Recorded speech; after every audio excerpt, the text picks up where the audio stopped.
박수로 환영해 주시죠.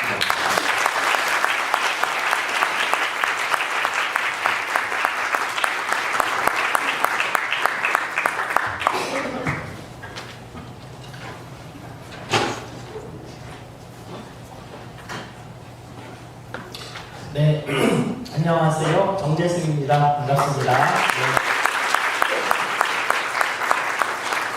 민망하고 쑥스럽습니다. 제가 다른 학교에 강연을 갈 때는 좀 이렇게 어깨를 펴고 갑니다.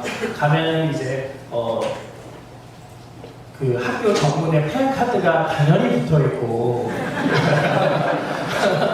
주최하신 분들은 항상 아유 뭐 신청하면 5분 만에 마감이 됐네요 하면서 이렇게 덕담을 해주시고 그런데 보통 이렇게 제 본교 카이스트에서는 플랜카드는커녕 수업에 학생들도 많이 안 오고 결석하는 학생들도 많고 통상은 뭐 빈자리가 없고 여기 다 여기 막 앉고 막 그러는데 여기는 빈자리가 많이 보여요. 카이스트는 카이스트 학생들 되게 섭섭하고요.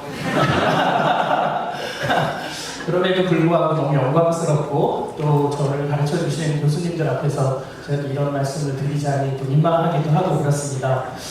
오늘은 제가 이제 뭐 뇌과학 분야에서 궁극의 질문 또 제 삶에 있어서 궁극의 질문을 얘기해 드리면 좀 좋겠다 이런 처음 이야기를 듣고 너무 재밌기도 하고 또 영광스러운 자리이기도 하고 그리고 특히나 이렇게 오신 분들은 모두 앱을 깔게 하기 위해서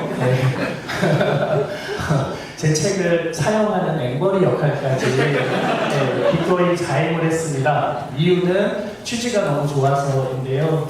실제로 학교에 입학하기 전에는 진짜 엄청난 일을 하고 싶어서 카이스트에 다들 오셨고 근데 막상 랩에서 하루하루 또 수업 시간에 하루하루 듣는 내용들은 힘들기도 하고 지루하기도 하고 아주 작은 일들을 하고 있기 때문에 내가 이 일을 왜 해야 되는지 잘 모르겠는 그런 경우들이 있는데 결국은 내가 하고 있는 이 하루하루의 일들이 큰 질문, 우리 사회에 너무나 중요한 기여를 향해 가고 있다고 생각하면 이것을 좀 견딜만 하고 또 행복하게 연구할 수 있을 거라고 생각이 들죠. 그래서 잊지 말아야 될 질문, 궁극의 질문을 생각해보는 시간을 함께 가졌으면 하는 마음으로 기꺼이 이 자리에 왔습니다. 여기 오신 분들은 정재승 교수의 인생의 궁극의 질문이 무엇인가 보다는 신경과학 분야에서 과학자들이 궁극의 질문을 뭐라고 생각하느냐에 훨씬 더 관심이 많으실 것 같아요. 그래서 제가 그런 내용을 중심으로 이야기를 드리되 가끔 살짝 저의 라이프타임 퀘스천도 넣어봤습니다. 이야기의 시작은 여러분들이 친숙한 휴머노이드 로봇으로 시작을 해보겠습니다. 지금 보시는 이 페퍼가 만약 이 공간 안에 저 문을 열고 들어온다고 가정해 봅시다. 그러면 무슨 일이 벌어질까요? 우리는 실제로 페퍼가 오지 않았어도 머릿속으로 상상할 수 있습니다. 어색하게 느린 속도로 와서요. 여러분을 향해서 몸을 돌리고 손을 이렇게 뻗친 다음에 프로그램된 인사를 하고요. 여러분들이 페퍼에게 뭘 할지를 기다리죠. 페퍼가. 그럼 여기 계신 여러분들 중에 누군가는 와서 좀 밀어보기도 하고 질문을 던져보기도 하고 까르르 웃기도 하고 얘는 거기에 맞춰서 또 몇 가지 리스폰스를 보일 겁니다.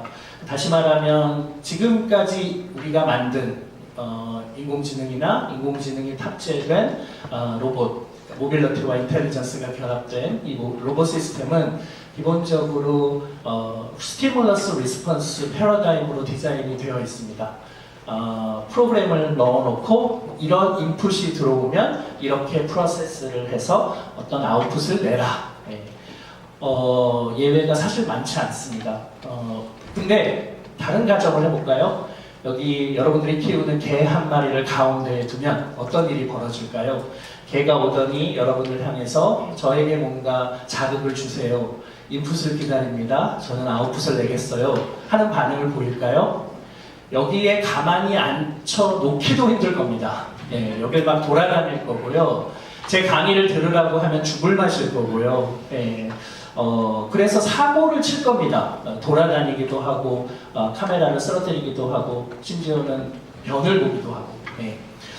무엇이 다른가? 아마 아이를 이 안에 데리고 와도 비슷한 일이 벌어질 건데, 근본적으로 이게 세상을 대하는 인텔리전 시스템의 패러다임이 다르기 때문입니다. 우리는 어떻게 디자인되어 있냐 하면 개나 고양이 같은 똑똑한 동물들과 마찬가지로 어디를 가든 여기는 어디지? 라는 질문으로 시작됩니다. 그리고 뭘 먹든 이건 맛이 어떠네? 이게 뭐야? 쳐다보고요. 여러분들이 누군가의 집에 처음 초대를 받았다고 상상해 보세요. 예, 구석구석을 돌아다니게 되죠. 왜 돌아다니는가? 궁금해서. 그게 왜 궁금한가? 사실 자꾸 물어보면 마땅한 대답이 없습니다. 그냥 궁금합니다. 예. 다시 말하면 우리는 끊임없이 그냥 세상에 대해서 궁금하도록 디자인이 되어 있고요. 그 질문에 답을 하는 방식으로 세상을 이해합니다. 다시 말하면 스티머러스 리스폰스 패러다임이 아니라 퀘스천 앤 앤서 패러다임으로 세상을 이해하고 있습니다. 왜 궁금하냐? 결국에는 답을 할 수 없는데 우리가 그것을 호기심, curiosity라고 부릅니다. 이것이 다른 동물들보다 인간이 압도적으로 많고요. 인공지능에게는 아직 쉽게 탑재하지 못하고 있는 형국입니다. 물론 그걸 연구하는 인공지능 학자들도 있습니다. 근데 왜 우리 뇌에 curiosity, 호기심이라는 걸 넣어주었느냐? 그러면 우리가 세상을 좀 더 빨리 배우고 이해합니다. 이 공간 어디를 가든 호기심만 탑재해주면 걔가 알아서 이 주변을 돌아다니고 탐색을 하는데 그것을 액티브 샘플링이라고 부릅니다. exploration, 탐색의 과정을 거치는데 그런 걸 통해서 이 공간에 대해서 어디를 가든 그것에 대해서 또 사물에 대해서 우리가 더 많은 이해를 하게 되죠. 더 많은 이해를 하면 뭐가 좋을까요? 다음 상황을 예측할 수도 있을 거고요. 어떤 상황이 벌어졌을 때 적절한 행동을 할 수도 있을 거고요. 그것이 저에게 좀 더 서바이벌 레이트를 높이는 데도 기여할 거라고 생각을 하죠. 그러니까 이미 알고 있는 지식을 잘 활용해서 살아가는 법, 우리가 잘 알고 있는데 그것만이 아니라 새로운 상황을 맞닥뜨렸을 때 그 상황을 어떻게 대처해야 되는지 우리는 이 호기심이라는 것을 통해서 세상을 탐색하고 더 높은 이해를 얻고 그래서 잘 적응하도록 뇌가 디자인이 되어 있습니다. 그리고 그렇게 호기심을 가지고 무언가를 배우면 훨씬 더 기억에 오래 남고 그것이 잘 기억되며 학습 효과가 현저히 높다는 연구들이 많습니다. 호기심을 충족하는 것 자체를 리워드로 만들어 놓았습니다. 그래서 우리는 스스로 질문을 하고 질문에 대한 답이 그 자체가 보상인 거예요. 답을 알고 나면 굉장히 즐겁고요. 그래서 지금 필요하지 않더라도 우리는 탐색을 통해서 많은 답들을 머릿속에 넣습니다. 그것을 우리가 알쓸신잡 정신이라고 부릅니다. 언제 쓸지 모르지만 일단 많이 알아두는 거, 호기심 있는 사람만 할 수 있는 일인 거죠. 예전에 이제 알쓸신잡 출연할 때 이제 우리가 막 대화를 나누다 보면 가끔 유희열 씨가 하는 질문이 있었어요. 아니 그 많은 걸 도대체 어떻게 다 아세요? 근데 너무 그 질문에 대한 대답이 간단합니다. 유희열 씨가 저한테 물어보기 전에 그 질문을 먼저 가지면 됩니다. 그리고 그냥 호기심만 갖고 답이 뭐지? 궁금한데 그냥 그걸 꾹 참고 일상을 살아가는 게 아니라 한번 찾아보면 됩니다. 한번 찾아보면 그 질문에 대한 대답이 그거구나. 누군가에게 설명해 줄 때 엄청 신나죠? 그리고 누군가가 그런 자리에서 유열 씨가 저한테 물어보면 그 정도는 당연히 알고 있는 것처럼 열심히 답을 할 때 엄청난 쾌감을 느끼죠. 하필 내가 아는 걸 물어봐줘서 그만큼 이제 이 호기심이라는 것이 우리가 생각하는 것보다 훨씬 더 중요하다는 걸 이제서야 신경과학자들이 깨닫고 있습니다. 물론 우리가 어떻게 그 호기심을 충족하느냐, 이 exploration 스트래티지는 동물들마다 다르고요. 사람도 사실 적절한 스트래티지가 있고요. 아마도 이런 방법들을 인공지능에게 넣어주면 인공지능도 언젠가는 이런 스트래티지를 가질 수 있을 거라고 저는 생각합니다. 예를 들면 이런 상황이죠. 로봇 청소기를 집에 갖다 놓으면 플러그인 딱 해놓고 충전을 해서 파워를 켜는 순간 얘가 내가 시킨 모드로 돌아다니는 것이 아니라 우리 집을 어슬렁거리는 거죠. 여기는 어떻게 생겼나? 예. 주로 어디가 더럽나? 예. 그런 호기심을 장착해 놓은, 그래서 그 스스로 계속 질문을 던지고 답을 하는 모드가 그 패러다임으로 만들어져 있는 인공지능이라면 굉장히 신기한 일들을 스스로 많이 해볼 텐데, 그래서 우리 집에 대해서 충분히 이해하고 나면 걔가 알아서 훨씬 더 잘 청소할 가능성이 높죠. 그때 어디서부터 탐색을 해야 되느냐? 우리가 스트래티지를 넣어줄 수 있습니다. 인간도 몇 가지 중요한 본능적인 스트래티지들을 갖고 있습니다. 그래서 최근 뉴로사이언스 분야에서는 이렇게 호기심의 신경과학, 호기심이 어떻게 우리 뇌에 장착하게 되었고 그것이 어떻게 지식을 습득하여 세상에 대한 이해를 만들어내는지, 이것이 인간의 굉장히 근본적인 특징이고 인공지능과는 다른 차이점이라고 깨닫고 그것에 관한 뉴로사이언스, 다시 말하면 호기심은 뇌에서 어떻게 만들어졌는가, 이걸 이해하면 어떻게 인공지능에게 그 호기심을 넣어줄 수 있을까, 이런 연구들을 하기 시작했습니다. 그래서 호기심을 장착한 인공지능을 넣기 위해서는 브레인이 이렇게 디자인되어야 한다, 이런 연구들을 사람들이 하기 시작했어요. 제가 오늘 이제 이 호기심이라는 걸로 이야기를 시작하는 이유는, 여기 계신 여러분들, 카이스트의 학부생과 대학원생들은 어떤 학생들이냐, 되게 똑똑한데 엄청 착한 학생들이에요. 왜 이 두꺼운 책에 있는 내용들을 사춘기 이 시기에 내가 다 외우고 주어진 시간 안에 이걸 왜 빨리 풀어야 돼? 실수 없이. 그걸 위해서 나는 왜 초등학교 때부터 학원을 가야 돼, 엄마? 라고 문제 제기를 하지 않고 그렇게 성숙하게 고뇌했던 사춘기의 청소년들은 카이스트에 들어오지 못했고요. 부모님 말씀 잘 들었는데 심지어 그걸 너무 잘해. 그런 착한 학생들이 카이스트에 되게 많이 와 있어요. 근데 우리나라의 교육은 호기심을 해결하는 것이 공부가 아니라, 내가 알고 싶은 걸 머릿속에 넣는 게 공부가 아니라, 내가 관심 있는 질문들을 꿰는 것이 공부가 아니라, 세상이 머릿속에 집어넣으라고 준 지식을 실수 없이 머릿속에 집어넣고 주어진 시간 내에 인출하는 것을 공부라고 알고 있는 그 엄청난 경쟁에서 통과하신 우수한 인재들이세요. 그래서 카이스트에 이제 왔으니까요. 여러분들이 이제 더 이상 여러분들이 얼마나 훌륭한 장기 기억 소유자인지를 증명하실 필요는 없습니다. 이제 앞으로는 여러분 스스로가 질문을 던지고 그 질문에 여러분 스스로가 답을 하고, 그 답을 여러분들이 얻은 그 답이 얼마나 좋은 답인지를 세상에게 증명하고 설득하고 그런 새로운 삶을 살아보셨으면 좋겠어요. 왜냐하면 그게 여러분들이 그동안 해온 공부보다 훨씬 재밌고 여러분들을 살아있게 만들 것이며, 또 그것이 우리 사회에 기여하는 방법이기도 하고 세상이 여러분들에게 기대하는 것이기도 합니다.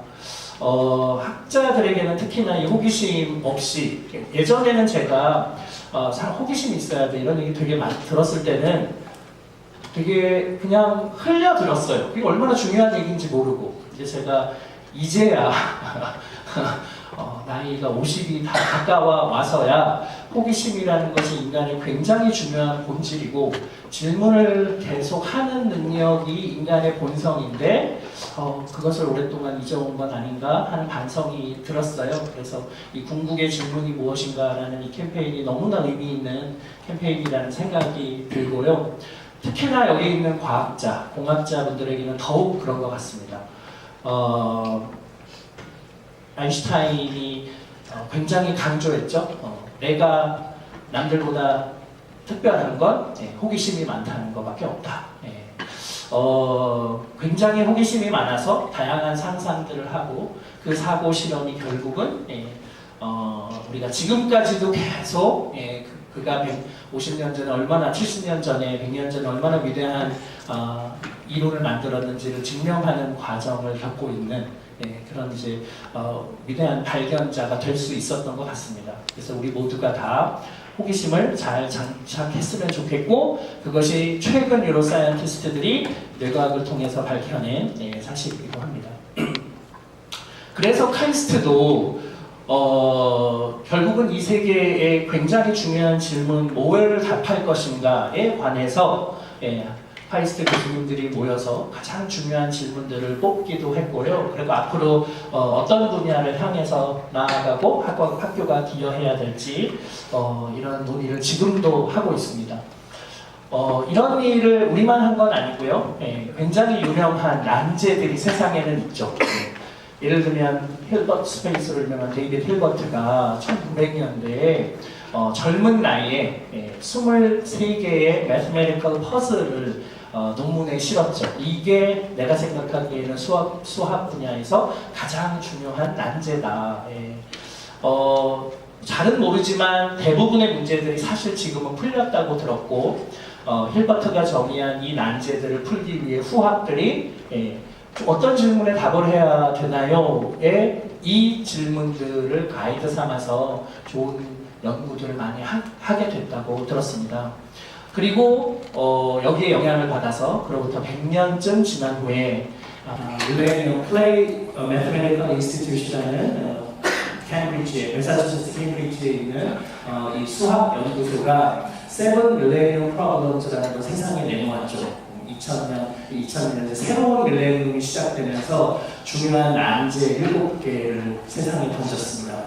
그리고 이거를 한 문제 풀 때마다 10억씩 주는 $1 million 프라이즈를 세상에 내놓았죠. 이 중에서 리만 가설은 그 힐버트가 정의해 놓은 23개 중에서 아직 해결되지 않았기 때문에 이렇게 아직까지도 넘어오게 됐고요. 이 중에서 포항카의 추측은 해결되었다고 알려져 있죠.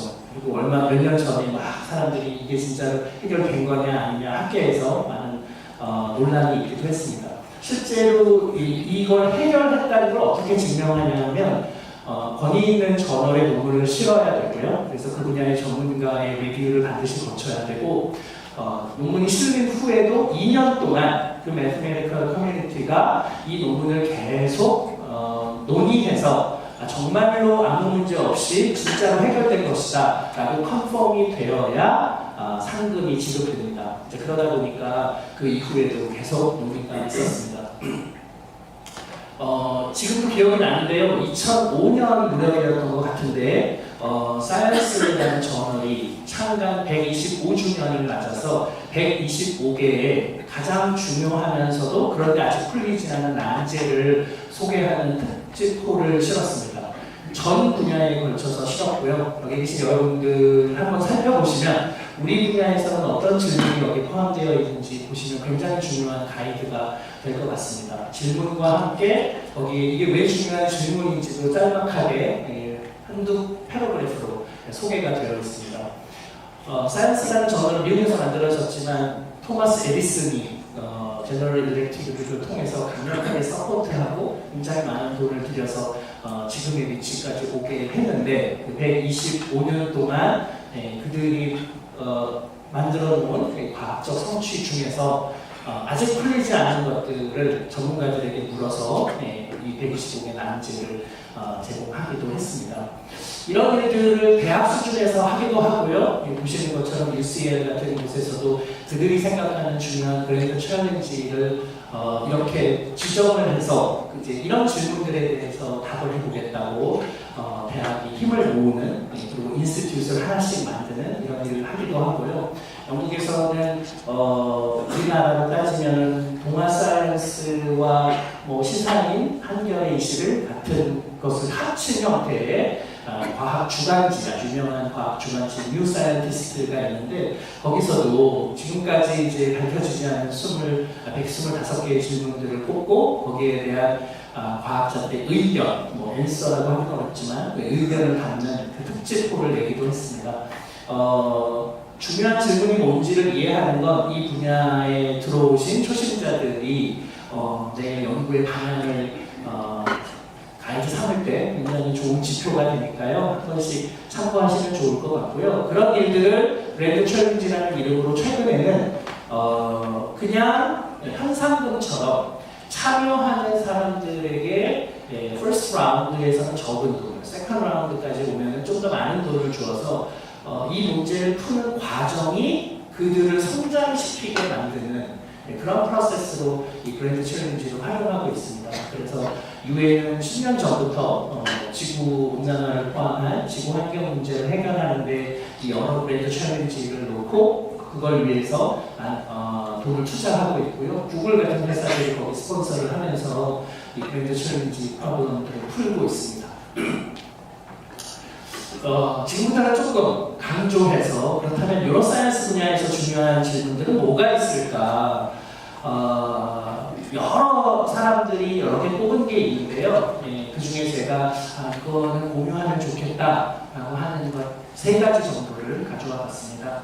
우선 하나는 MIT 테크놀로지 리뷰에서 제안하는 건데요. 브레인 사이언스 분야에서 해결해야 될 가장 중요한 미션 3가지가 있는데 그 챌린지 3가지를 제안을 했는데 우선 하나는 무엇이 우리를 다른 종들과는 구별되는 굉장히 다른 희한한 종인 인간으로 만들었는가 하는 질문입니다. 이 질문은 제 인생의 질문이기도 합니다. 무엇이 우리를 다른 종들과는 확연히 구별되는 지구의 지배자로 만들었는가 하는 거죠. 종수로 보나 지구에 해를 끼친 걸로 보나 인간은 지배자가 아닌데 개미가 지배자인데 이런 생각하실 분 계시죠? 호랑이가 더 센데 근데 그런 종들은 다 자연 생태계의 먹이사슬 틀 안에서 그 자연이 부여한 그 규칙을 잘 따랐거든요. 인간만은 희한하게 자신만의 룰을 만들어서요. 지구 표면을 완전히 다 바꾸어 놓았어요. 동굴을 파서 사는 게 아니라 집을 짓고 빌딩을 짓기 시작했고요. 털을 통해서 따뜻하게 사는 게 아니라 옷을 입기 시작했고요. 무엇이 그래서 인간으로 하여금 다른 종들이 하지 못하는 이런 완전히 다른 형태의 삶의 양식을 살게 만들었는가? 이게 제 인생의 중요한 질문이기도 하고요. 제가 사실 12발자국 이후에 제가 또 12발자국 책이 과학 콘서트 이후에 사실 혼자 쓴 최초의 책이거든요. 과학 콘서트를 제가 29살에 썼는데 그로부터 17년 동안 혼자 쓴 책을 카이스트에 있는 동안 거의 쓰지 못하다가 작년에 이제 12발자국을 쓰게 됐어요. 근데 쓰고 나니까 책을 쓰니까 이렇게 재밌고 돈도 많이 벌고 독자와 만날 수 있고 이게 굉장히 의미 있는 시간이구나 해서 이제는 좀 책을 좀 다 써야 되겠다 라는 생각이 좀 들게 됐는데 그러면 뭘 써야 될까라고 했을 때 제 생각에 의미 있는 질문이 무엇이 우리를 인간으로 만드는가인 것 같아서 여기에 관한 책을 준비하고 있습니다. 원래는 다른 제목이었는데 궁극의 질문이라는 제목을 하면 어떨까라는 걸 엄청난 질문을 듣고 생각하게 됐고요. 이 질문에 답을 하려는 사람들이 굉장히 많고요. 그리고 우리가 가지고 있는 증거가 많지 않습니다. 지금으로부터 320만 년 전에 루시를 포함한 오스트랄로피테쿠스 약 600cc 정도 되는 뇌를 가진 이 종이 다양하게 분화가 되면서 호모 땡땡땡이라고 부르는 한 7종이 되는 대형 유인원들을 만들어냈고요. 그리고 이제 이 안에서도 사실 대부분의 이제 호모 땡땡땡이들은 다 멸종했고 우리만 살아남았죠. 대형 유인원들 중에서는 오랑우탄이나 침팬지, 고릴라, 보노보, 비건 같은 것들만 지금 살아남아 있는데 그 종들 중에서도 우리는 또 특별히 더 큰 뇌를 갖고 있고요. 우리가 어떻게 이제 그런 것들을 할 수 있었는지, 특히나 그 뇌의 성장이 최근 몇천 년 동안 비약적으로 발전했기 때문에 그거를 설명하려는 여러 이론들이 이제 제시되고 있습니다. 그걸 잘 설명해준 책 중에 하나가 여러분들이 좋아하시는 유발 하라리의 사피엔스라는 책이죠. 다른 호모, 하빌리스니, 에렉투스니, 네안데르탈들은 다 왜 멸종했는데 인간만이 살아남았느냐.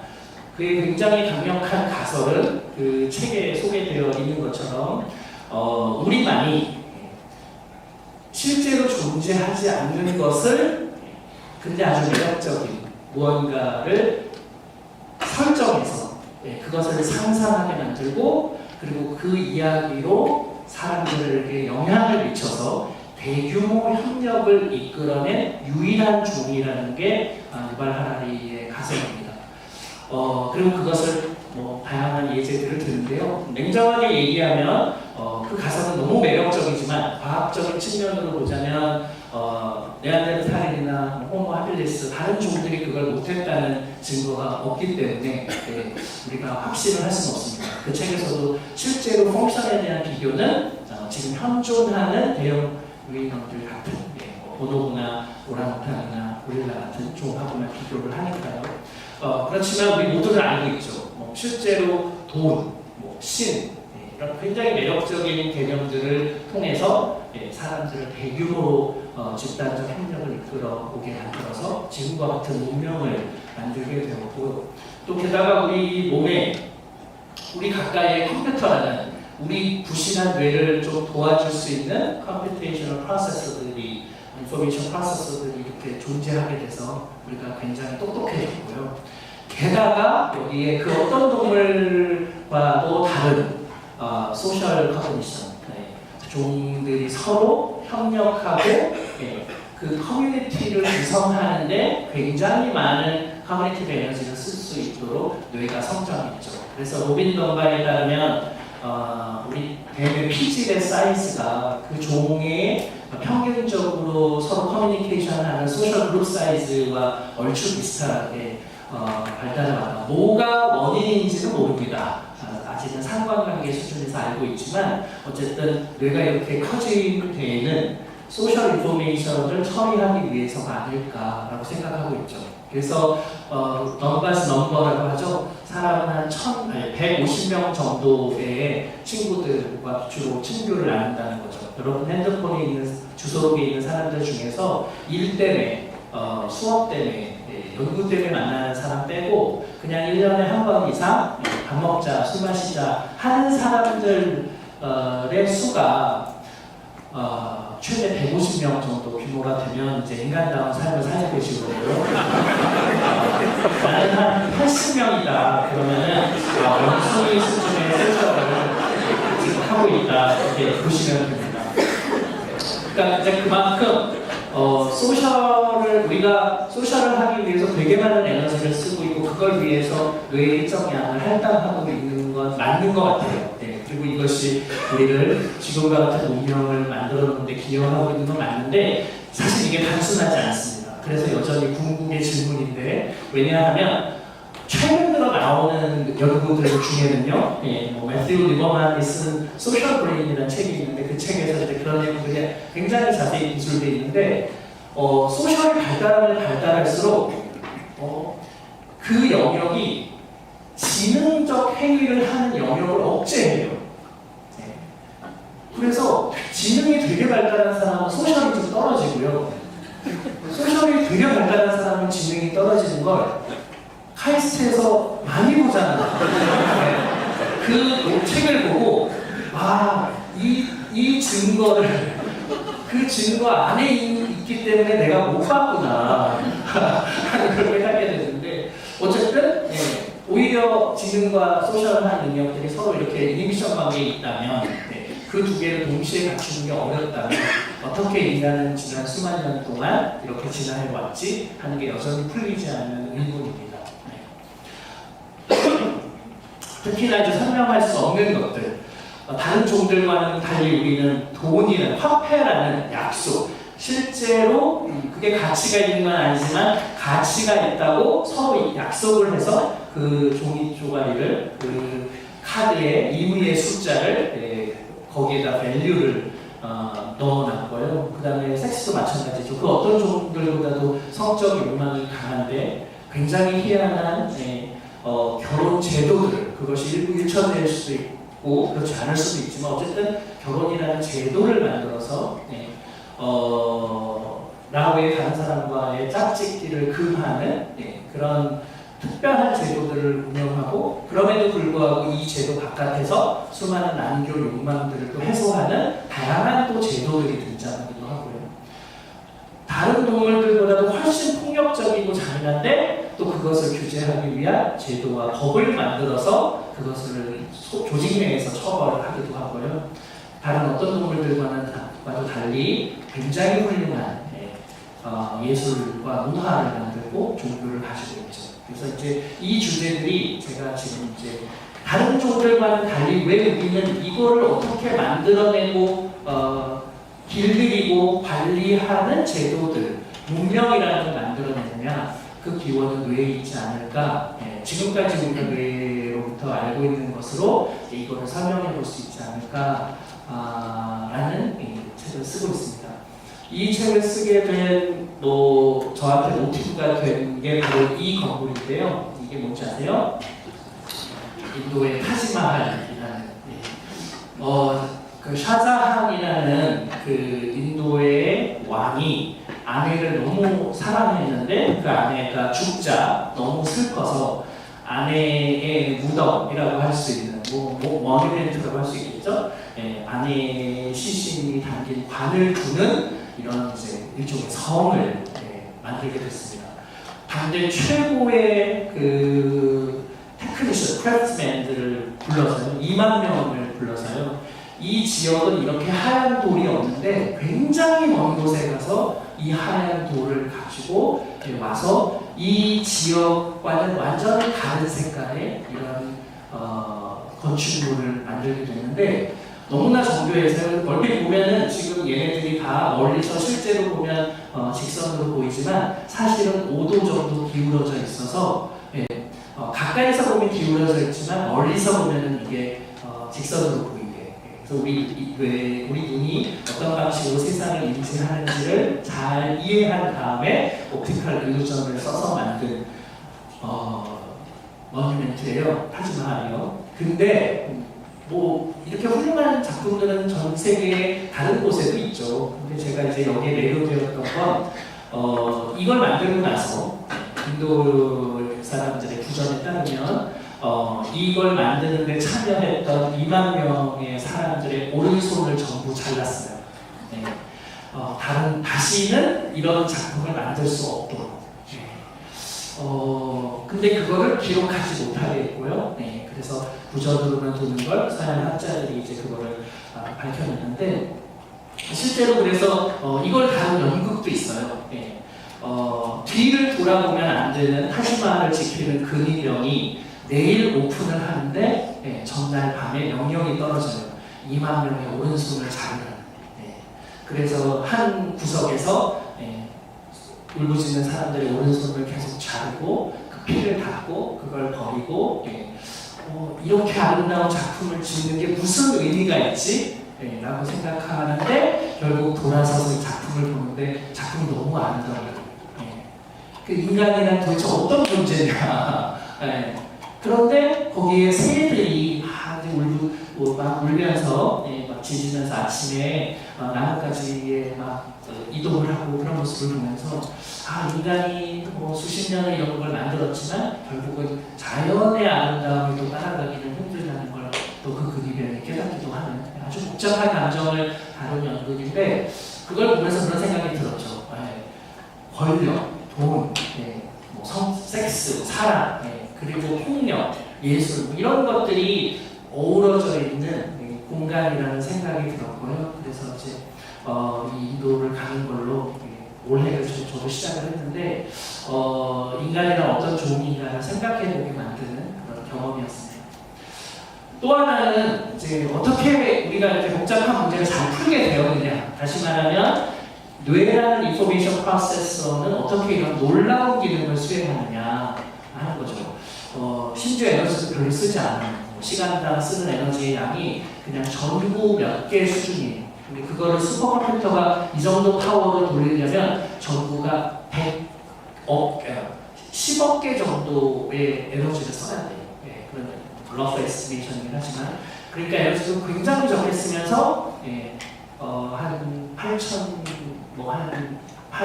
8천억 개, 800억 개가 좀 넘는 1000억 개에서 5천억 개 사이 이런 정도의 신경세포만으로 우리가 이제 이 일들을 하고 있는데 굉장히 놀랍죠. 지금은 1994년, 오피셜리 1994년 펑셔널 MRI가 등장하고 그 무렵에 다른 뉴로이미징 장치들이 등장하면서 두개골을 열지 않고도 뇌 안에서 벌어지는 일을 레코딩할 수 있게 됐습니다. 그래서 각각의 영역들이 얼추 뭘 하고 있는지는 대체로 알아요. 근데 하나하나 구체적으로 그래서 이 일이 이 영역에서 어떻게 이루어지고 있느냐라고 물어보면 그런 뉴럴 컴퓨테이션, 그 서킷 수준에서 그 컴퓨테이션에 대해서는 우리가 거의 이해하지 못하고 있습니다. 그러니까 이게 이제 앞으로 나아갈 방향이겠죠. 저는 그게 그냥 앞으로 이렇게 그냥 계속 나가면 되는 거 아닌가라고 쉽게 생각했어요. 예를 들면 히포캠퍼스가 단기 기억을 장기 기억으로 넘긴다고 하면 그럼 히포캠퍼스의 세포들이 기억을 어떤 방식으로 코딩하는지 우리가 많은 실험들을 통해서 자연스럽게 이해하면 그 장기 기억에 대한 이해가 깊어지고 그래서 이게 그냥 질적 변화라기보다는 양적 변화, 정성적으로 정량적으로 잘 접근하면 진실에 좀 많이 도달할 수 있지 않을까 이런 생각이 들었는데 그런 생각들이 근본적으로 잘못됐다는 걸 깨닫게 만들어준 논문이 한 편 있었어요. 그게 지금은 딥마인드라는 회사를 차려서 유명해진 당시에는 이제 UCL 박사과정 학생이었던 데미스 하사비스가 저희 학과에도 왔었죠. 데미스 하사비스가 쓴 이제 PNAS에 실린 논문인데 이 논문을 처음 읽고 너무 흥분되고 가슴이 떨려서 제 주변에 있는 사람들한테 막 굉장히 많이 권해줬어요. 엄청난 논문이 나왔다고. 이 내용이 뭐냐면은 기억상실증 환자들에 관한 연구예요. 근데 통상은 저도 사실 기억상실증 환자들을 대상으로 한 논문을 미국에 있을 때 쓴 적이 있는데 당연히 기억이 왜 상실됐는지, 히포캠퍼스와 프리프론탈 콜텍스에서 기억을 어떻게 단기 기억을 장기 기억으로 못 넘기는지, 인출이 왜 안 되는지, 그런 연구를 하고 싶죠. 그 부분이 잘못됐으니까요. 저도 그런 걸로 논문 한번 쓴 적이 있는데, 이 데니스 하사비스가 쓴 논문은 뭐냐면, 기억상실증 환자를 불러다가요, 상상을 해보게 했어요. 당신이 지금 해변가에 앉아있다. 당신 앞에 보이는 걸 한번 3분간 이야기해보세요. 그리고 그 레코딩을 하는 거예요. 그러면 우리는, 여러분들은 얼마든지 이야기를 할 수가 있죠. 3분 동안. 옆에 개가 뛰어다니고, 프리스비 막 하고 다니고, 옆에서 누구는 새우깡으로 갈매기 먹이고, 어떤 수영하고, 누구는 뭐 상어가 쫓고, 다양한 상상들을 여러분들이 할 수 있는데 기억상실증에 걸린 환자들의 커멘트는 굉장히 충격적이에요. 그들은 이런 식이에요. 파래요. 온통 파래요. 하늘도 파랗고 바닷물도 파랗고 내 앞에는 그냥 파래요. 3분 동안 파랗다는 얘기밖에 안 해요. 또 되게 놀랍죠. 무슨 얘기냐 하면 예전에는 기억이라는 것이 과거를 정교하게 머릿속 안에 기록해두는 거라고 생각을 했는데, 그러면 기억이라는 게 굉장히 내가 살아가는 데 있어서 너무 중요한 재료이니 이거를 잃어버리지 않고 머릿속에 잘 저장하는 게 생존에 굉장히 중요하기 때문에 장기 기억을 잘 보존하는 다양한 메커니즘이 뇌에서 발달했었어야 돼요.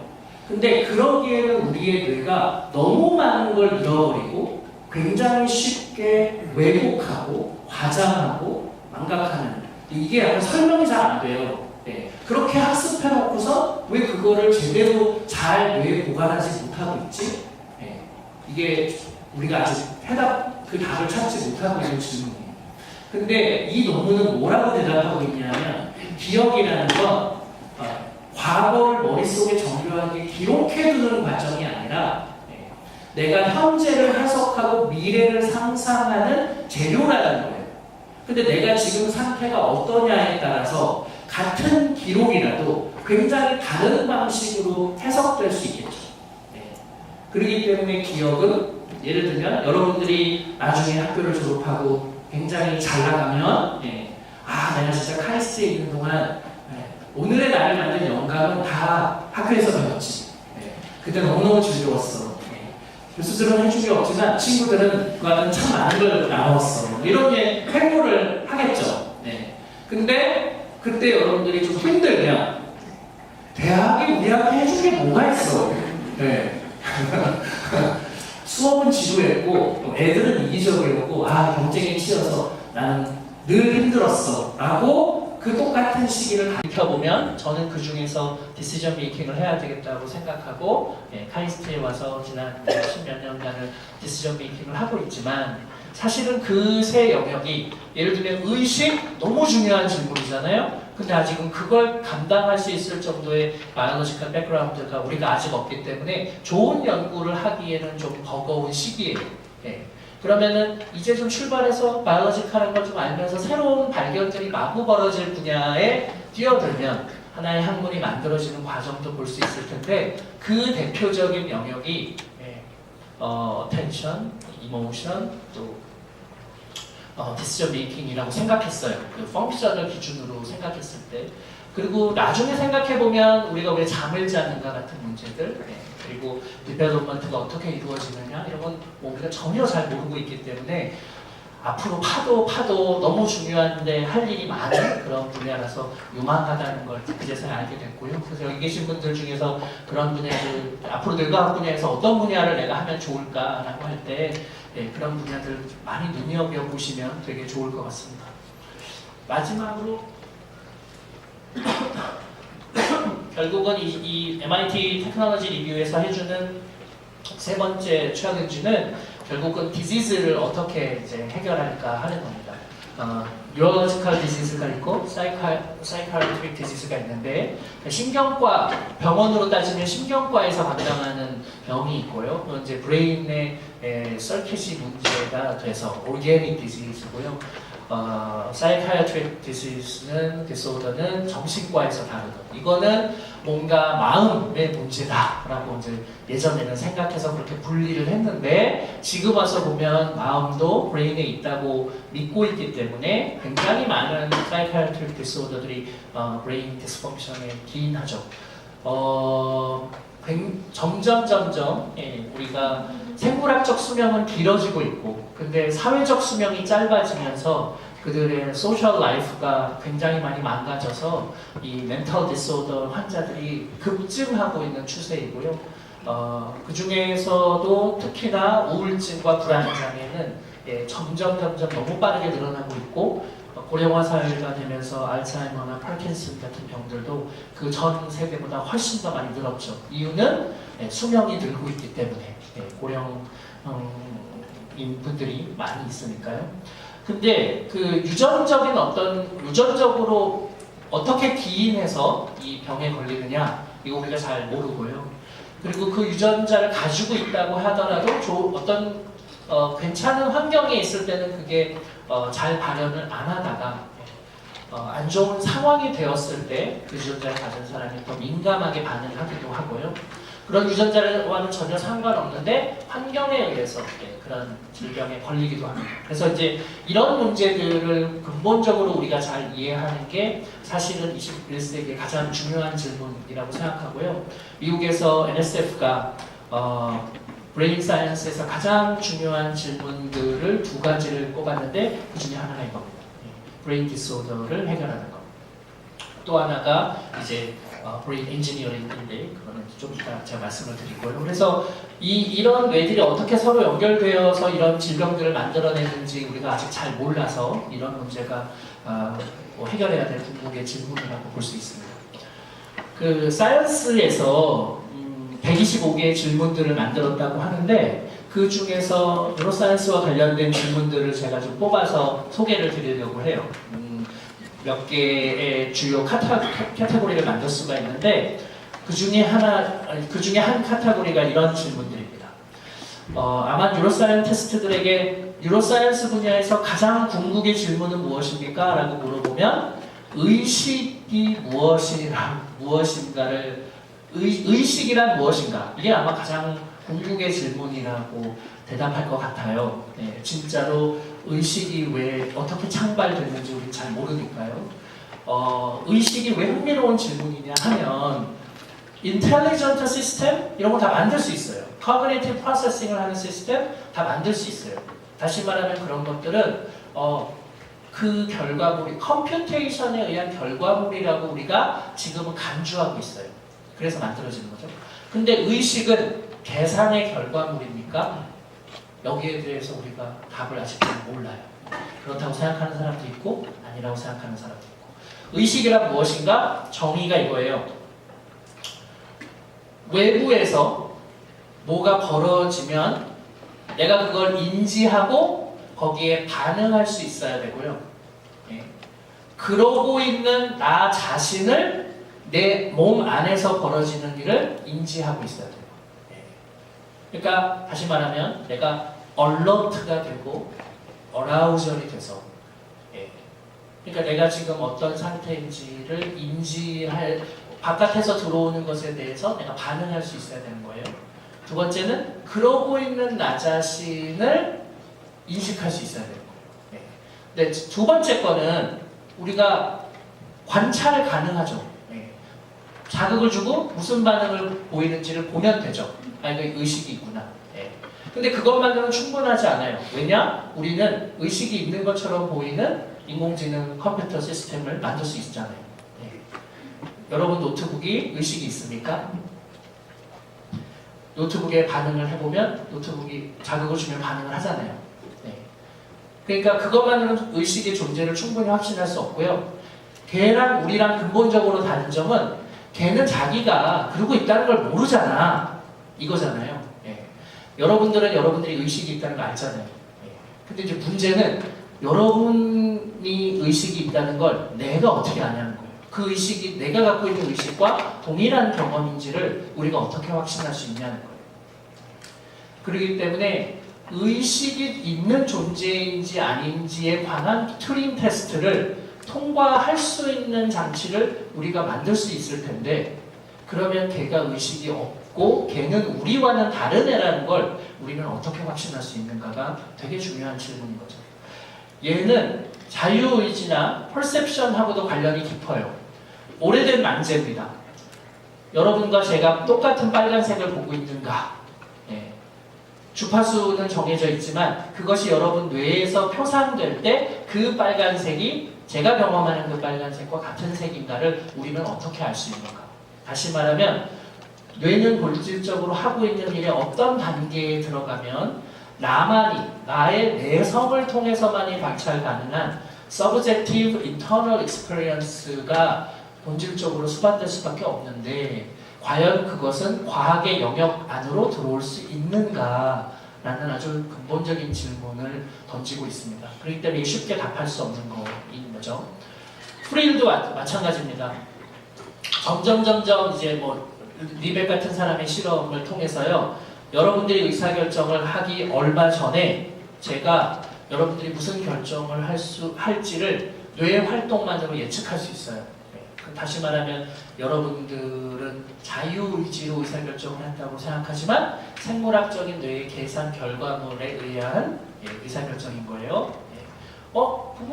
그 뇌의 활동도 내 의지였는데? 라고 생각하실 수 있잖아요. 그렇게 되면 제가 이제 조금씩 앞당겨요. 그래서 지금은 어떤 정도의 논문까지 나왔냐면 여러분들이 다음에 무슨 행동을 할지를 11초 전에 예측할 수 있어요.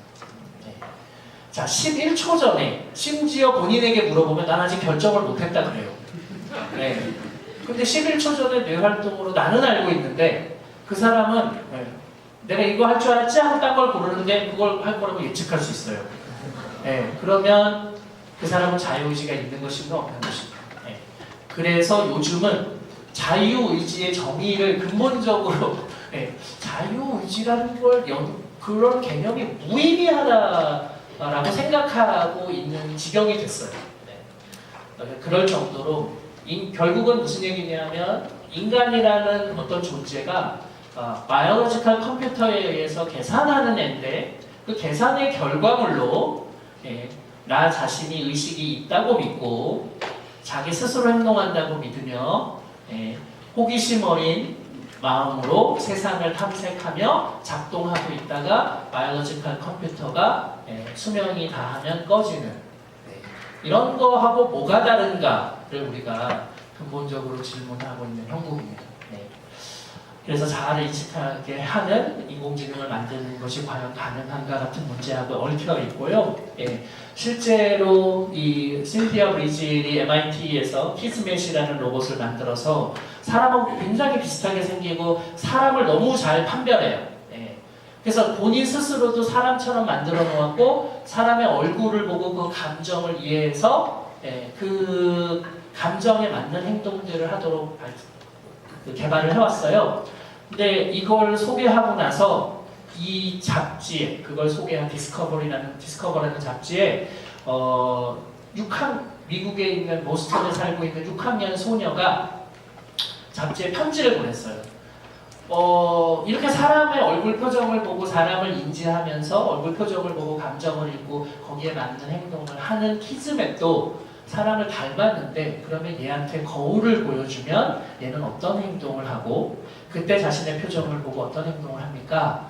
라는 엽서를 보낸 거예요. 자, 6학년 아이가. 그래서 신티아 브리질도 그걸 한 번도 해본 적이 없는 거예요. 그래서 그 엽서를 받고 거울을 뒀더니 얘가 자기 얼굴을 사람으로 인지 못하더라. 사람은 이렇게 얼굴이 크지 않나 봐요. 그래서 과연 로봇에게 우리가 자기에 대한 인식, 얘 나네. 개나 고양이, 원숭이에게 거울을 주면 걔네들이 자기를 인식하거든요. 근데 그 경험이 없지만 거울을 주면 그걸 인식하거든요. 그래서 물가의 얼굴을 보고 자기 얼굴이라는 걸 알거든요. 근데 얘는 아직 그걸 못하고 있는데 우리가 언젠가는 인공지능에게 그걸 부여해 줄 수 있을 것이냐 굉장히 중요한 질문인 거죠. 우리 뇌는 그걸 어디서 하는지 알고 있거든요. 그리고 그 뇌가 망가지면 자기 인식을 잘 못하는 것도 알고 있고요. 러닝 앤 메모리나 플라스티시티나 디벨롭먼트 너무 중요한 주제인데 저는 앞으로는 이 러닝 앤 메모리가 지금보다는 훨씬 더 정교한 수준의 연구로 접어들 것 같고요. 특히나 이것을 발달 수준, 디벨롭먼트가 아주 중요한 키워드가 될 거라고 생각하는데 여기에 대해서 우리가 너무 모르고요. 일단 기본적으로 너무 신기한 건 우리 뇌가 수백만 가닥으로 서로 연결되어 있는데 그 가닥이 조금만 잘못 연결되면요 스키조프레니아나 어티즘 같은 병에 걸려요. 걔네들이 결국은 그 연결이 잘못돼서 생기는 병 중에 하나거든요. 수백만 가닥이 조금 잘못돼도 그렇게 걸리는 거예요. 그렇다는 얘기는 그러면 그 많은 가닥이 어떻게 연결되어야 하는지가 어떤 정도의 정확도로 미리 정해져 있는가. 그래서 여러분 모두가 굉장히 상식적인 수준에서 perception, motor, movement, decision making 다 하잖아요.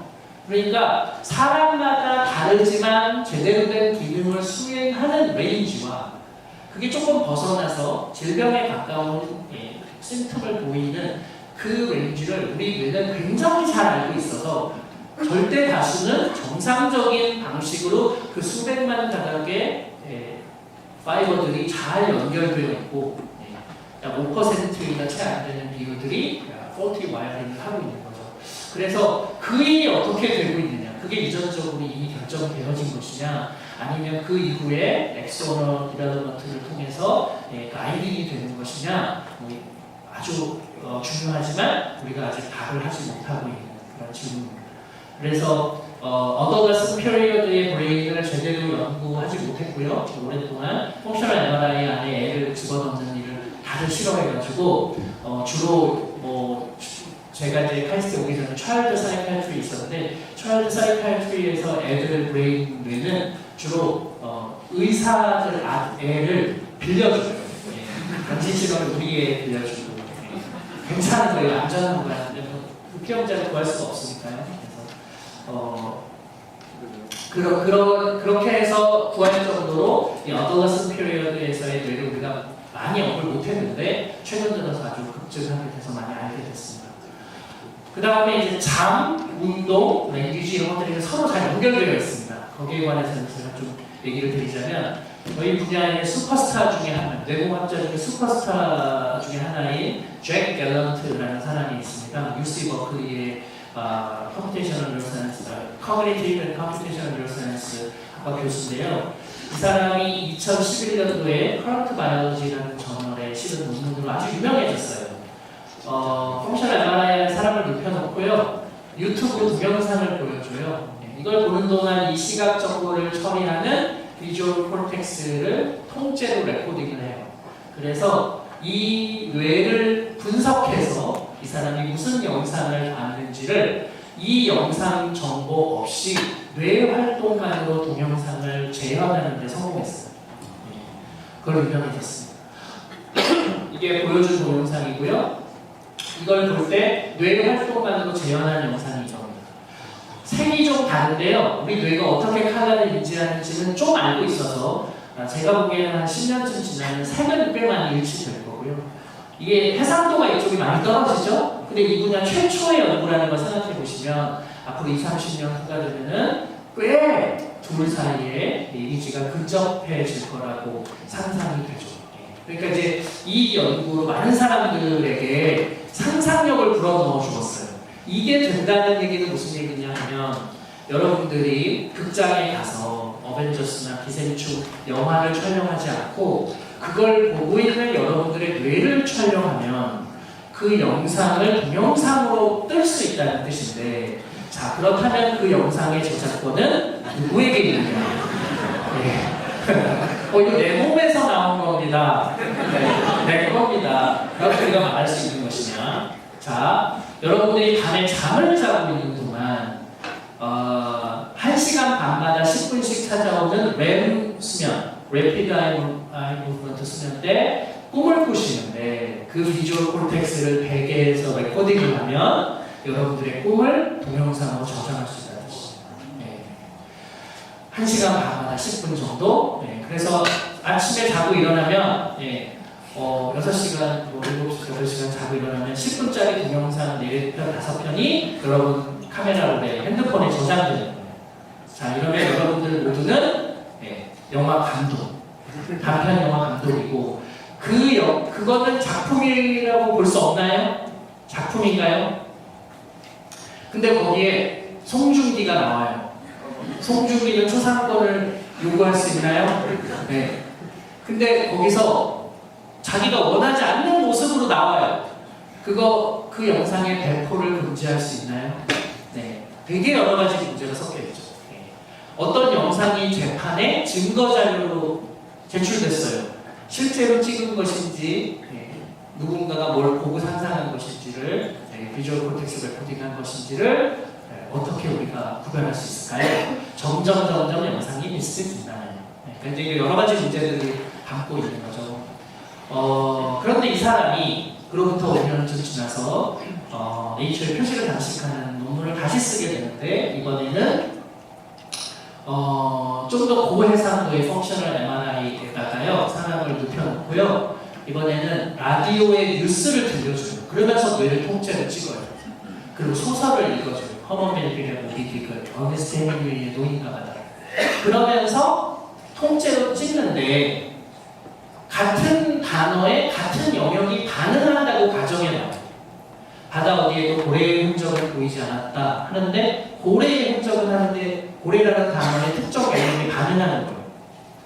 그래서 노인은 고개를 들어 고래를 찾아보았다 하는데 다시 그 영역이 고래라는 똑같은 단어에 반응을 하면 우리가 이 사람의 뇌에 고래라는 단어 혹은 개념은 여기 저장되어 있나? 우리가 이렇게 유추해 볼 수 있겠죠. 네. 이런 방법을 이용하면 우리가 평소 사용하는 단어가 뇌에 어디에 저장되어 있는지 맵을 그릴 수가 있어요. 영어 사전에는 10만 단어 이상이 저장되어 있지만 평소 우리가 사용하는 단어는 진화심리학에 따르면 여성은 한 6천 단어 정도를 보캐블러리가 6천 단어 어휘를 사용하고요. 남성은 5천 어휘 정도를 사용하고 남자가 결혼을 하면 1,800단어 정도를 사용합니다.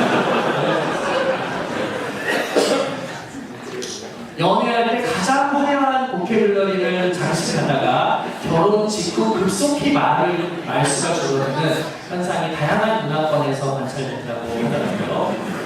그 약 2,000개 정도 되는 단어가 왜 어디에 저장되어 있는지 그 전체 맵을 그리는데 이 사람이 성공했습니다. 이게 된다는 얘기는 이제 상상을 좀 못하면 우리 어떤 모자를 쓰고 있는데 그 모자가 아주 정교하게 두피의 전류의 흐름을 잘 추적할 수 있다면 이 사람이 속으로 생각한 생각을 문장의 형태로 표현 가능하지 않을까? 여러분 인생의 말풍선이 이제 달리는 거예요. 속으로 생각한 내용들을 점점점 해서. 그래서 그런 상상력의 자극을 받아서 실제로 페이스북이 이 사람하고 브레인 타이핑이라는 생각만으로 이렇게 글자가 써지는 거예요. 여러분 이제 보고서 쓸 때 쓰기 싫잖아요. 생각을 하면 글자가 막 써지는 거예요. 회고만 하면 되는 거예요. 그 브레인 타이핑만을 지금 연구하고 있는 게 1분에 100단어. 굉장히 빠르잖아요. 1분에 100단어가 쳐지는 거예요. 그렇게 보고서 쓰면 진짜 좋겠죠. 그러니까 10년간 계속 그걸 당해야 되는 거예요. 10년 후에 발명된대요. 근데 어쨌든 그 엉뚱한 상상은 아니라는 거죠. 그래서 이제 이런 연구를 하고 있는데 제가 이걸 언어학회에 가서 뭐 제 분야는 아니지만 제가 이거를 소개해드린 적이 있는데 언어학을 연구하는 학자들이 다 충격을 받았어요. 지금은 이런 연구를 어떻게 하냐면 어떤 사람을 인터뷰를 해서요. 그 사람이 하는 말을 분석해서요. 예를 들면 어떤 분은 뭐 저한테 하신 말씀이 연쇄살인범을 연구하고 있는데 사형수예요. 그래서 그 교도소에 가서 그 사람이 인터뷰하는 거예요. 근데 그 사람이 여성, 술, 아버지 이런 단어들을 어떤 문장에서 어떤 형용사나 동사들과 함께 쓰고 있는지를 가지고 이 맵을 그리는 일을 지난 수년간 해오셨대요. 근데 이걸 딱 보고 충격을 받으신 거예요. 이제 뇌만 찍어보면 되는구나.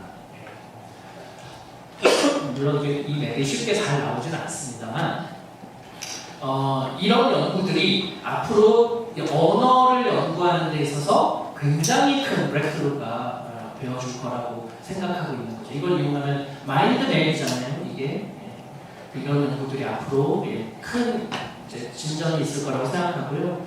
그 다음에 결국은 이제 우리가 대부분 많은 것이 판단과 의사결정인데 그 판단과 의사결정을 어떻게 하느냐, 거기에 관한 컴퓨테이셔널 모델을 만들 수 있느냐, 이게 이제 제가 하고 있는 연구입니다. 그러니까 다시 말하면 우리가 어떤 서킷을 디자인했는데 그 서킷이 사람처럼 상황을 판단하고 의사결정을 하는 이런 브레인 인스파이어드 된 그런 아티피셜 인텔리전트 시스템을 우리가 만들 수 있느냐, 그것에 관한 모태가 되는 연구라고 할 수 있습니다. 디지즈 얘기를 했고요. 그래서 디지즈를 고치는 게 어느 정도 수준까지 와 있냐 하면 아직 갈 길이 멀지만 어디가 망가졌다고 하면 거기를 바이패스하면 문제를 해결할 수 있지 않을까 정도 수준까지는 지금 와 있습니다. 그래서 이제 2년 전인가요? 스위스 로잔 공대에서 했던 연구에 따르면 척수 손상을 입어서 이 원숭이는 생각할 수 있지만 오른쪽 다리를 자기 마음대로 움직일 수 없는 원숭이에요. 이렇게 생각을 척수를 통해서 전달하지 못하니까요. 근데 이렇게 뇌에서 벌어지는 활동을 레코딩해서 이 오른쪽 다리 끝에 붙어있는 척수의 연결을 리시버를 달아서 그냥 와이어리스 커뮤니케이션을 하게 해주는 거죠. 그러면 우리가 특정한 지역을 바이패스해서 그냥 얘가 바로 얘한테 신호를 보낼 수가 있는 거죠. 그러면 척수 손상을 입더라도 걸어 다닐 수가 있겠죠. 그러면 그 장치 없을 때는 오른쪽 다리를 보시는 것처럼 전혀 움직일 수 없는데 그 장치를 이용하면 원하는 대로 오른쪽 다리를 움직일 수 있습니다. 좀 불경스럽게 얘기하자면 이제 앞으로는 종교의 힘을 빌리지 않고도 안전뱅이를 일으켜 세우는 놀라운 기적을 우리가 행할 수도 있을지 모른다는 작은 힌트를 이게 주고 있습니다. 그러니까 저에게 있어서 저도 뭐 디지즈를 저는 학위는 알츠하이머 환자의 뇌를 모델링하는 걸로 박사 학위를 했습니다만 요즘 저에게 있어서 이제 제일 중요한 디지즈는 뭐 우울증이나 PTSD, 불안장애 같은 질병이고요. 이걸 어떻게 치료할 거냐? 그 중에서도 이제 저에게 있어서 가장 큰 관심은 자살이에요. 자살이라는 의사결정을 연구하는 사람 입장에서 보면은 가장 우리가 하지 않았으면 하는 의사결정이 차라리 죽는 게 더 낫다고 생각하는 의사결정이거든요. 그러니까 그런 의사결정을 하기 전에 우리가 그들에게 뭔가 스페셜 케어를 해줄 수 있는 연구를 한다면 너무너무 보람 있는 일일 것 같아서 자살을 시도하는 사람의 뇌와 그렇지 않은 사람의 뇌가 무엇이 다른가에 관한 논문들을 쓰고 있는데요. 그 자살로 가는 길 중에 하나가 불안이고요. 또 하나가 이런 트라우마입니다. PTSD 같은. 그래서 이제 저희가 최근에 쓴 논문들도 이런 PTSD 환자를 치료해 줄 수 있는 방법 이런 것들을 제안해 본 거죠. 예를 들면 PTSD, 뭐 대구 지하철 참사를 경험한 분들은 지하철이 오는 소리만 들려도 갑자기 다리가 후들후들 떨리고 식은땀이 나고 머리가 하얘지고 아무 생각이 안 나요. 완전히 공포에 질리고 인지 기능이 현저히 떨어지고 밖에 나가서 누굴 만날 수도 조차 없고요. 이제 그런 분들에게 약이 전혀 도움이 안 돼요. 그런 이제 상황인데 그거에 조금이나마 도움이 되는 그런 방법 중에 하나가 이 Eye Movement Desensitization and Reprocessing이라는 거예요. 이게 뭐냐면 샤피로라는 학자가 암에 걸려서 너무너무 힘들어가지고 내가 곧 죽는다고 생각하니 막 너무너무 무섭고 근데 어느 날 공원에 갔는데 사람들이 막 뛰어노는 거예요. 공원에서 노는 사람들을 막 봤더니 기분이 되게 좋아진 거예요. 그리고 그 공포 기억이 많이 줄어드는 걸 깨닫게 된 거예요. 그래서 어느 날 이제 공원에 가서 그런 건가 하고 집에서 혼자 눈을 뜨고 눈을 막 돌려봤는데 그랬더니 그 공포 기억이 많이 줄어드는 걸 알게 됐어요. 그래서 눈을 막 돌리고 그리고 그 비주얼 필드에 자극을 많이 주면 공포 기억이 사라진다 이런 방법을 세상에 제안하는 거예요. 근데 유럽에 있는 사람들, 미국 사람들은 말도 안 되는 소리 하지 마 이게 무슨 비과학이다 이렇게 생각했는데 유럽에 있는 사람들은 이제 해보기 시작했고 이게 효과가 좀 있네. 근데 의사들이 이거를 하면서도 이게 좀 이상하게 들리시겠지만 하면서 늘 이 치료법을 썼어요. 안 될 수도 있습니다만 하면서. 근데 왜 되는지는 모르는. 그래서 이제 저희가 IBS의 최민석 박사님하고 같이 쥐를요 이런 원통 안에 넣어두고요. 여기 LED를 왔다 갔다 하면 쥐가 본의 아니게 빛이 돌아다니니까 막 움직일 거 아니에요. 그래서 공포 기억을 주입한 삐 소리와 함께 일렉트릭 샥을 줘서 삐 소리만 나면 완전히 프리징하는. 그래서 보시면은 삐 소리가 나면 다른 쥐들은 갑자기 멈추죠. 근데 얘는 삐 소리가 나도 잘 움직이죠. 그러니까 다시 말하면 그렇게 눈을 많이 돌렸던 애들이 공포 기억이 다음날 완전히 소멸하더라라는 거를 보게 됐는데 알고 보니 그것이 우리 뇌의 superior colliculus라는 영역을 통해서 팔라무스 쪽으로 신호를 보내서 얘네들이 이제 그 서킷이 주된 역할들을 한다. 그래서 공포 기억이 어떻게 소멸되는가에 관한 논문을 저희가 최근에 쓴 적이 있는데 이런 류의 연구들이 이제 저희가 관심 있는 겁니다. 어떻게 하면 정신질환에 걸려서 굉장히 잘못된 의사결정을 하거나 정상적인 생활이 어려운 분들에게 뇌과학자들이 도움을 줄 수 있을까? 사실 이런 연구를 하는 게 쉬운 일은 아니지만 그걸 할 수 있다면 큰 기여를 세상에 큰 기여를 할 수 있지 않을까 생각을 하는 거죠. 마지막으로 제가 관심 있는 주제는 창의성입니다. 어떻게 하면 나는 내 창의성을 나이가 들어서도 계속 유지할 수 있을까? 여러분 모두가 창의적인 아이디어가 필요한 학자나 예술가들이라면 다 누구나 갖고 있는 질문이죠. 근데 최근 들어서 창의적인 순간, 이른바 유레카 모먼트라고 하는 순간에 뇌에서 무슨 일이 벌어지는지를 탐구한 학자들이 생겨나기 시작했습니다. 그래서 창의성이라는 게 굉장히 모호하고 학문의 영역 안으로 들어오기 힘들고, 그래서 사회심리학자들만이 조금씩 모여서 하던 연구를 뇌과학자들이 탐구하기 시작했는데 몇 가지 흥미로운 사실들을 알게 됐어요. 그래서 첫째는 anterior superior temporal gyrus라는 뇌 영역이 창의적인 아이디어가 나올 때 반복적으로 액티베이션 된다는 걸 알게 됐어요. 이거는 오른쪽 귀에서 한 5cm쯤 떨어져 있는 여기 톡 튀어나와 있는 여기를 누른다고 창의성이 증가하지 않습니다.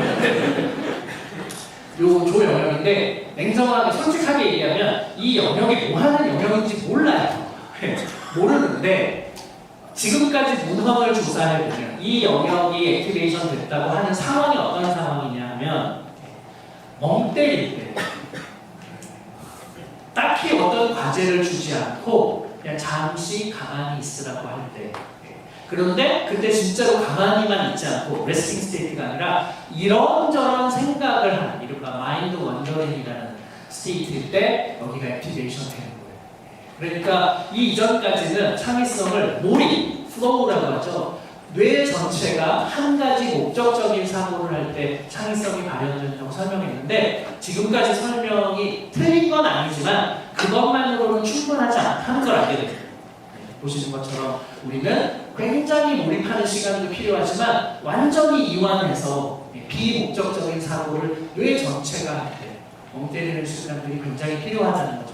그러니까 여러분들이 뭐 일요일날 기숙사에서 혹은 집에서 뒹굴뒹굴 거리는데 룸메이트가 혹은 부모님이 야 허송세월 하지 말고 뭘 좀 일을 좀 해 라고 그럴 때 여러분들이 당당하게 무슨 소리야 나 지금 창의적인 아이디어를 위해서 안테리어 스피리오 템포럴 자이러스 액티베이션 시키고 있어 라고 여러분들이 이제 얘기하셔야 되기 때문에 이 영역을 외워두시면 되겠습니다.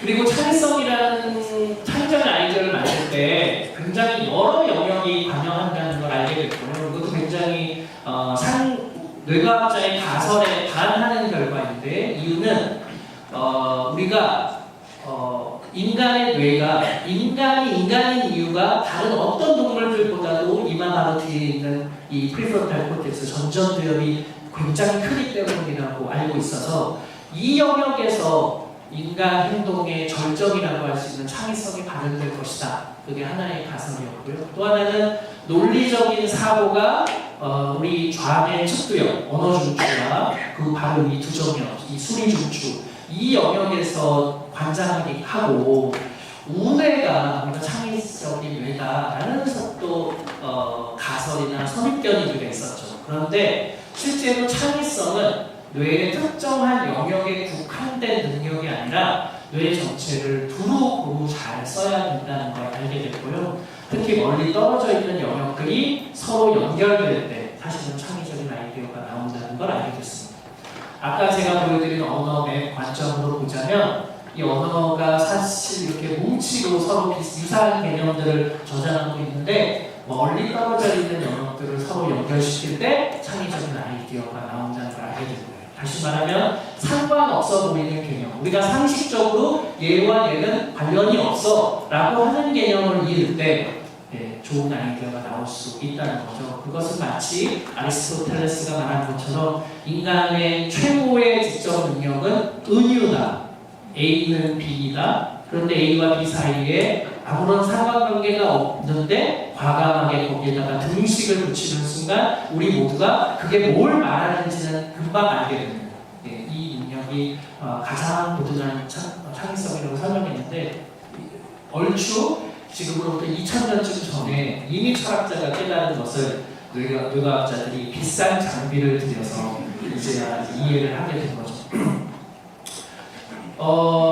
제가 지금 말씀드린 드린 이야기를 조금 잘 정리된 형태의 논문으로 읽어보면 좋겠다라고 생각하시는 분은 Forensic Cognitive Science 2015년도에 칼텍의 그 랄프 아돌프라는 이모션을 연구하는 너무너무 마음씨 좋은 천재가 있는데 이 분이 그 아까 제가 처음 시작할 때 힐버트의 23가지 매스메리컬 컷을 말씀드렸잖아요. 그것에 빗대어 23가지 그 뉴로사이언스 프로블럼을 이 저널에 실었습니다. 그래서 이제 조만간 풀릴 문제와 50년 안에 풀릴 문제와 그리고 언젠가는 풀릴 문제와 절대 풀리지 않을 것 같은 문제들 그리고 좀 더 큰 질문들 이런 것들을 정리해 놓았고요. 이 질문들이 표현은 조금 다르지만 제가 오늘 여러분들께 설명드린 그 내용을 다시 정리한 겁니다.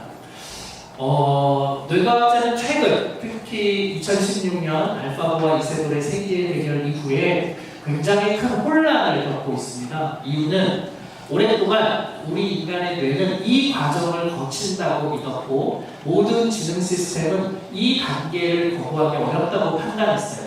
그러니까 정보를 모아서 지식으로 활용해서 세상에 대한 이해를 하고 나면 그걸 이용해서 문제에 적응도 하고 분석도 해서 심지어는 뭔가를 만들어내고 그 총체적인 판단도 하는 이제 이런 프로세스를 간다고 생각했는데 알파고가 나온 거예요. 알파고는 어떤 녀석이냐? 정보를 처리하는데 얘가 바둑을 잘 이해한 것 같진 않아요. 근데 이세돌을 이길 수 있는 정도로 문제는 잘 풀어요. 2단계를 건너뛰고 2단계로 간 거예요. 그래서 그 이전까지 문법을 가르쳐서 문장을 이해시키려고 했던 노력, 바둑의 수를 가르치고 이해시키려고 노력했던 2단계를 극복하려고 했던 사람들이 머신러닝의 등장 이후로 많은 데이터로 2단계로 건너뛰고 바로 넘어갈 수 있는 거 아닌가라는 걸 알게 됐는데 인간은 그러면 이게 안 되나? 이런 질문들을 하게 됐어요. 근데 이 하이어러키컬 스트럭처가 여전히 인간에게는 유효한가? 다른 동물들이나 인공지능 시스템에게도 확장 가능한 것인가? 라는 아주 근본적인 회의에 우리가 동착하게 됐습니다. 근데 제가 보기에는 더 잘됐다고 생각하는 것이 무엇이냐 하면 이 understanding 혹은 이 comprehension이라는 이 단계가 이렇게 낮은 레벨의 단계인가 의심스러워요. 저는 우리가 충분히 이해 못해도 문제 풀 수 있을 것 같아요. 제대로 잘 알지 못하지만 이렇게 하니까 풀린다. 문제를 풀고 적용해보고 실제로 뭔가를 만들어보는 과정에서 사실은 세상에 대한 이해, 시스템에 대한 물건에 대한 지식에 대한 이해가 늘어나는 거 아닌가? 이해라는 건 이 중에 한 레이어가 아니라 어쩌면 이렇게 세로로 지어져야 될 것이 아닌가라는 아주 근본적으로 우리가 이 틀을 바꿔 해석해야 되는 건 아닌지. 그리고 이해가 중요하기 때문에 이해를 하기 위해서 우리는 세상에 대한 호기심을 놓치지 말아야 된다고 생각하게 된 거죠. 마지막 슬라이드입니다. 솔직히 마지막에서 두 번째 슬라이드이고요. 그 은하수를 여행하는 히치하이커를 위한 가이드 에 보면 너무나 유명한 에피소드가 나오죠. 진짜 중국의 질문에 답을 하기 위해서 인류가 딥도트라는 진짜 지구만한 사이즈의 슈퍼컴퓨터를 만듭니다.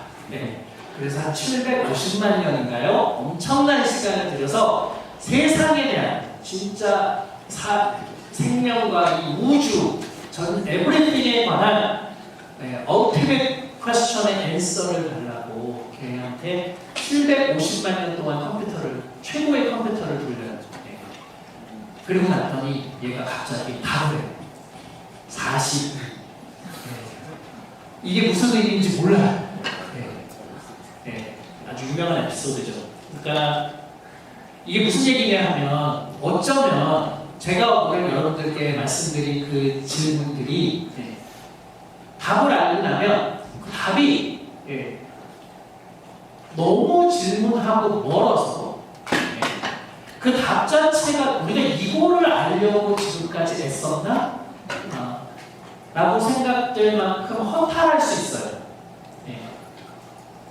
그리고 어쩌면 지금 이 에피소드가 우리한테 들려주는 것처럼 궁극의 질문은 답 그 자체가 중요한 것이 아니라 그 질문, 되게 궁극의 질문은 너무 크잖아요. 의식이란 무엇인가? 너무 크잖아요.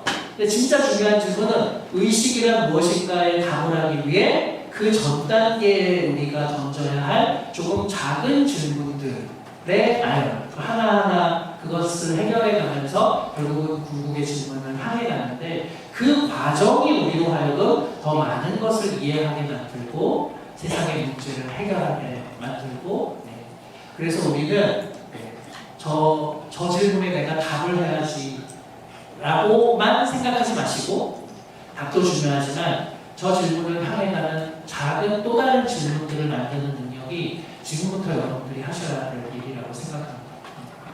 그래서 마지막으로 아인슈타인이 우리에게 들려주었던 말 진짜로 중요한 것은 질문을 멈추지 않는 것이다 라는 말을 들려드리고 마무리하겠습니다. 감사합니다.